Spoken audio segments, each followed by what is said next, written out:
going on? What's going on? What's going on? Nope, it's not the Boston Power Hour, but yes, my name is Clifford Bonet. You guys know me from the Boston Power Hour. I guess to hang out with my guy, the Spike King, but we do that later in that night. I wanted to come on live today. One, shout outs to my boss that decides to cancel the meeting, so I decided to be a little proactive with my time today, even though this is going to be quick. I wanted to have this conversation with you guys, the fans, the new generation fans, the fans that are not too familiar with some of the rules but understand or believe that your history, the Patriots' history, is supposed to just magically win them games. And I only say that, I know they lost. I don't forget about the ass whooping that they got from the Bills. But I only say this.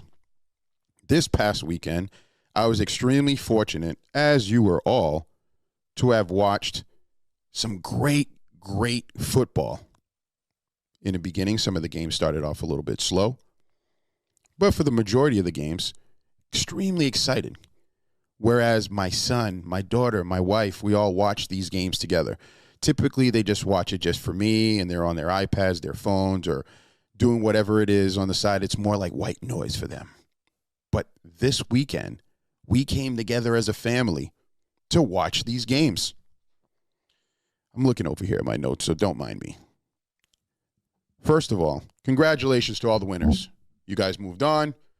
You get to play again next weekend, to then play in 2 weeks for the play in the Super Bowl for the Lombardi Trophy. Salute to you guys that are all still playing. All right? Little clap. Enough of that. It's enough of the clapping. I'll tell you why. We'll first start off with the Buffalo Bills. I know a lot of my Patriot fans that watch the Boston Power Hour, and even my host, are extremely happy that Buffalo's out. I am too. But at the same time, not so much. Not so much. You know what I saw? I know you saw it too. I saw the Buffalo Bills running up and down the field and scoring at will. Now, mind you, Kansas City, your defense is horrible. Secondary, atrocious. Yes, Matthew went down, but it wasn't as good with him in there. Let's keep it real. And I say it for this reason. I got a lot of flack last week, been getting a lot of flack all year, because I like to bring my realistic views to the podcast, which is dope. We can't have two happy guys, as you can see, Patriots forever. Or I should say not Patriots, but Foxborough forever. That says here on my hoodie here.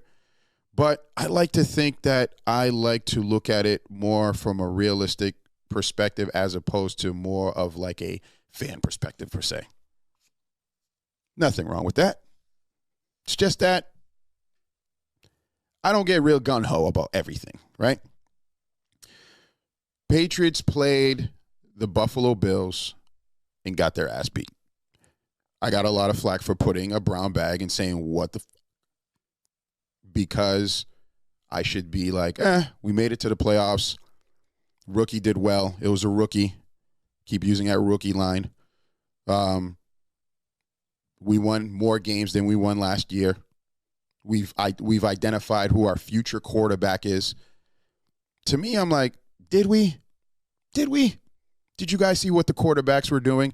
Yes, I did say I like the LA Chargers quarterback. I do. Think he's going to be, not going to be, but I think he's an elite quarterback. Did he make it to the playoffs? No. Not by his fault, but I digress. Let's get back to the Bills. So the Bills lost last night. Not because of Josh Allen. Salute Josh Allen, real quick. That's enough. I'm a Patriot fan, but I will salute him. Why? Because he's an elite quarterback. Salute to my guy, Kevin Boston. He texted me last night. He's like, no, he's not an elite quarterback. Kev, I get it. You don't want to root for the Bills. Neither do I. But there's something about being a sport, like a poor loser thing that just doesn't sit right with me. Even if it's cheering for another team losing and say, yeah, I seen all these memes. I seen the video that's out there. It's going viral and people celebrate. We're celebrating that a team that beat us didn't go forward, that's whack. I don't want to say, hey, we got all these Super Bowls, 6 Super Bowls, they got 0. That's history. We're in the now. Let's celebrate the presence. So what I do is I'm looking at Josh Allen.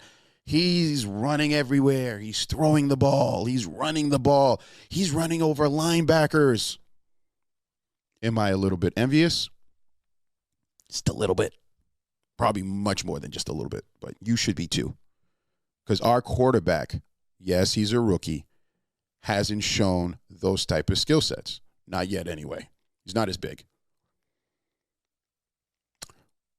What Josh Allen did yesterday was pretty amazing. He took advantage of a really bad defense, or they were playing really bad, but he kept plays going when his guys couldn't get open, when the wrong call was made on the offensive side for what was being shown on the defensive side.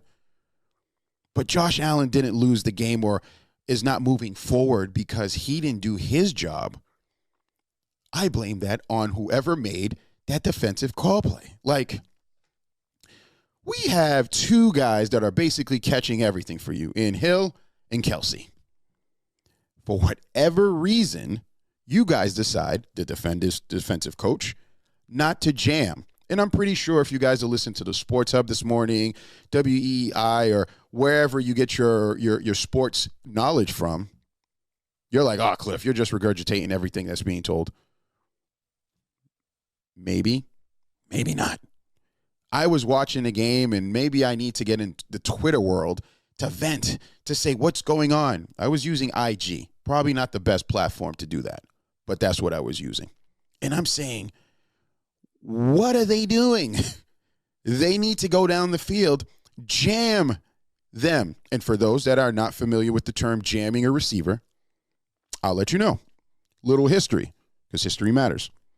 In 2004, the New England Patriots won the Super Bowl. To go to the Super Bowl, we had to beat Peyton Manning. You know what we did? We bullied them. Where in the past, 2004, you were allowed to jam a wide receiver, that's a wide receiver and tight end, anyone going out for a pass, for 10 yards. Now, if you guys watch the Boston Power Hour, which a lot of you guys do, and thank you for liking our page and sharing stuff and hitting that subscribe button, which I should say weekly. We'll figure that out later on. But you guys know that I've always been said, hey, a quarterback has about 3 to 4 seconds to identify his receiver by going through various progressions. Progressions meaning receiver 1, receiver 2, nope, go back to 1. And identifying and analyzing all of these things happening and throwing it to his best option. 3 to 4 seconds. Anything else is uncivilized. Just like it happened last week to the Patriots when Josh Allen had a 10-second play where he said, admittedly, he was looking to just throw it away, but yet his receiver still came down with a touchdown. But I digress. Don't worry about that. We'll talk about that another time.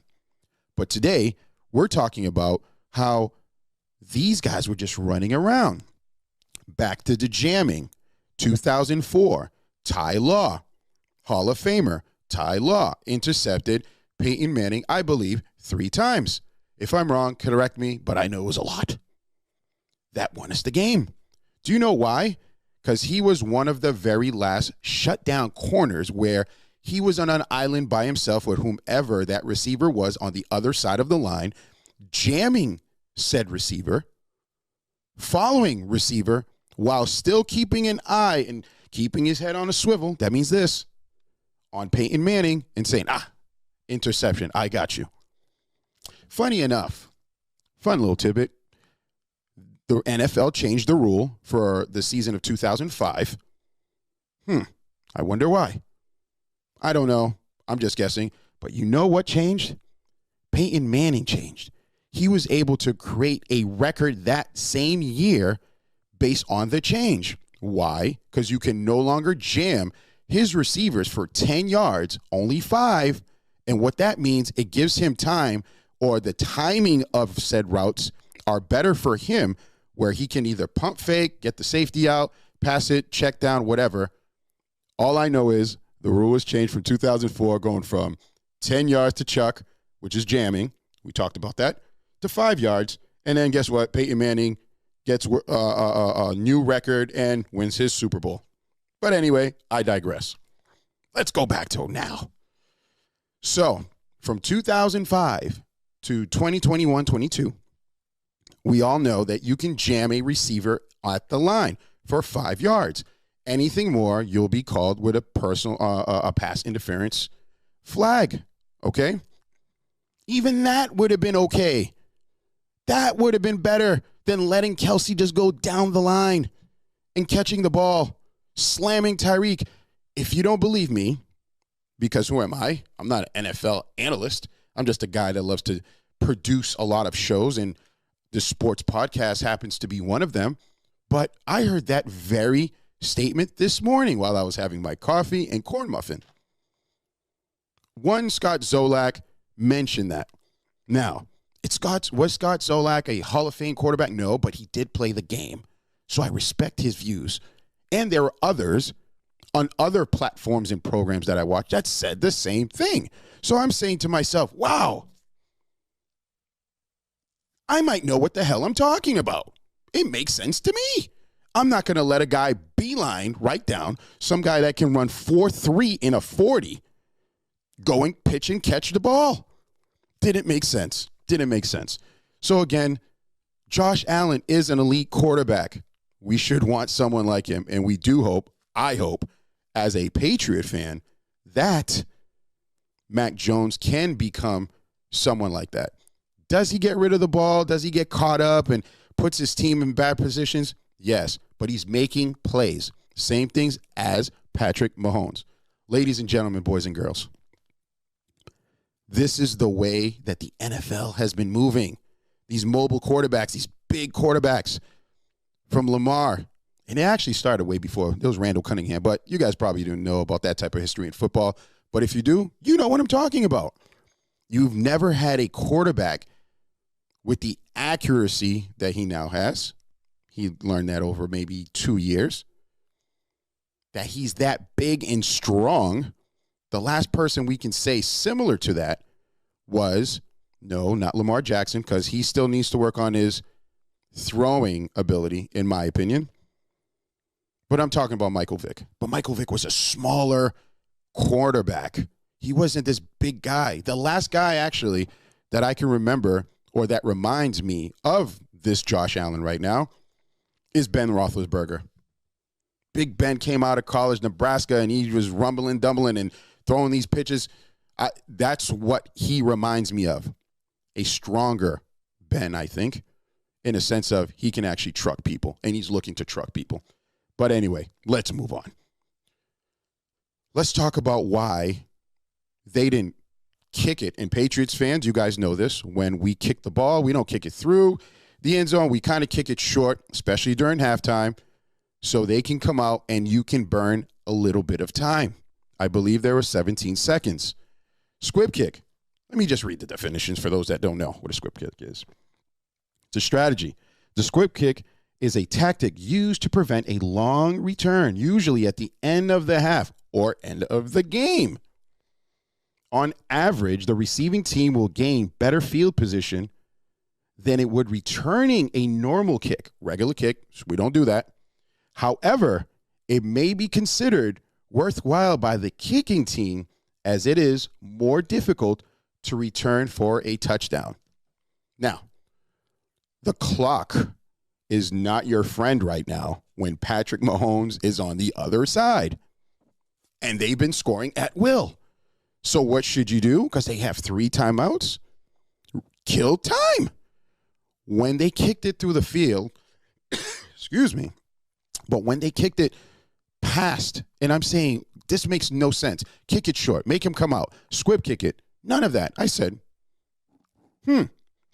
maybe they're just going to only rush 2 guys or 3, dime package a bunch of cornerbacks out there to not allow their receivers to get behind you to score or tie the game like they did. They didn't do that. I don't get it. We can't wait to hear Why? We'll never know, but that makes no sense. Again, they have a max of 5 receivers. A max, I say it again, 5 receivers.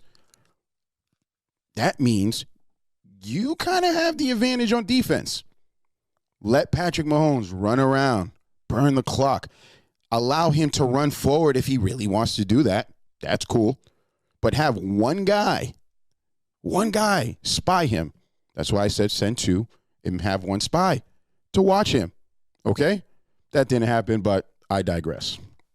Now, for a lot of people that keep saying to me, dude, you got to move on from one Thomas Edward Patrick Brady Jr., I say to you, why are you worried about me?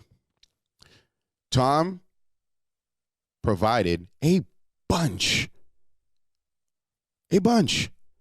of Super Bowl rings for us. Why shouldn't I celebrate it with him? I'm not a Bucs fan, but I like the quarterback. He was, and still is, my quarterback. Salute to Mac Jones still. But I like to see him succeed, especially when my team is out. It's not about Bill. It's not about Patriot legacy. It's about that one man doing something we've never seen happen before. Let's celebrate that. Unfortunately, that story is a wrap. I don't understand, and I don't want to bring any negative vibes. I think it's Todd Bowles, but that play call, dude, was pretty stupid. You too. All you had to do is drop back. Drop back. And that is what you do? I know what the Rams can do. Matthew Stafford literally saw that. His eyes was like, they're nuts. Look, go back on the replay. We'll probably show it tonight. He literally threw it back. He threw the ball. How? Like a fade. Fading away. Because you guys sent pressure. Why? Why? Tom Brady basically brought you guys back, won you the game, and this is what you do. Strange. Very strange to me. Those are the only things that I really wanted to rant about, and you'll probably hear me rant about it later on at the Boston Power Hour with my guy, the Spike King. But I wanted my time. Cliff Notes, we'll say Cliff Sports Notes. Just my time, right? Because I don't want to hear about stats of the Bills never won. I don't want to hear none of that. I want to celebrate the now, the present. And guess what, ladies and gentlemen? With the future, them boys over there, the AFC's no joke now. I've been saying that. Cincinnati, I told you, I want nothing to do with them. Well, we're out, so it doesn't matter. But good luck to those guys trying to beat those guys. Not to say Cincy's great, but they have a flow going. Sometimes you just got to go with what the eyes are telling you. And what the eyes are telling me is that these young kids don't think they can lose. That's a big deal. That's a big deal.